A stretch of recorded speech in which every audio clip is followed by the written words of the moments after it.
સૌને જય શ્રી કૃષ્ણ. રાધે રાધે. સનાતનના સૌ આશ્રિતોને જ્યારે કથાના માધ્યમથી એક સંવાદમાં એક શબ્દના ભાવે સૌને જ્યારે દુઃખ વ્યક્ત થયું છે ત્યારે એ માટે થઈને હું દિલગીરી માટે કે જે આજથી 3 વર્ષ પહેલા હરિદ્વારમાં કથા હતી અને એ કથામાં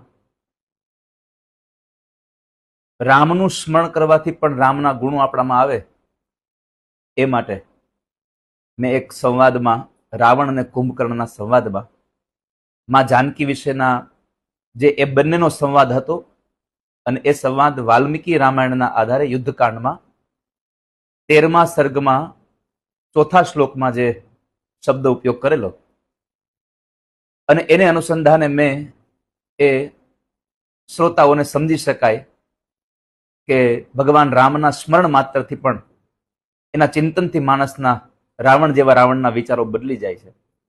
એ સંવાદને મેં પ્રસ્તુત કરવા માટે જ્યારે કહેલો અને એમાં એક શબ્દ રાવણ અને કુંભકર્ણનો સંવાદનો જે શબ્દ હતો એ મેં કહ્યો હતો. એના માટે થઈને અત્યારે ભગવાન રામ અને મા જાનકીના ઉપાસકોને એ મારા શબ્દથી લાગી આવ્યું છે, દુઃખ લાગ્યું છે. એ બધાને દુઃખ વ્યક્ત કરી રહ્યા છે.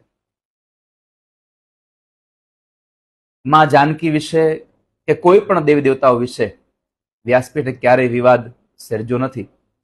વ્યાસપીઠ હંમેશા સંવાદ માટે રહી છે. એટલે આ જે શબ્દથી વિવાદ થયો છે, જે શબ્દથી લોકોને ખોટું લાગ્યું છે, એના માટે હું ભગવાન રામ અને મા જાનકીના ઉપાસકોને હું દિલગીરી વ્યક્ત કરું છું. અને કદાચ મારાથી અપરાધ થયો જ છે તો હું મા જાનકીના ચરણોમાં પણ મારું મસ્તક ઝુકાવીને માના ચરણોમાં પણ પ્રાર્થના કરું છું કે મા આપ ક્ષમા યાદ છો, આપ મને ક્ષમા કરશો.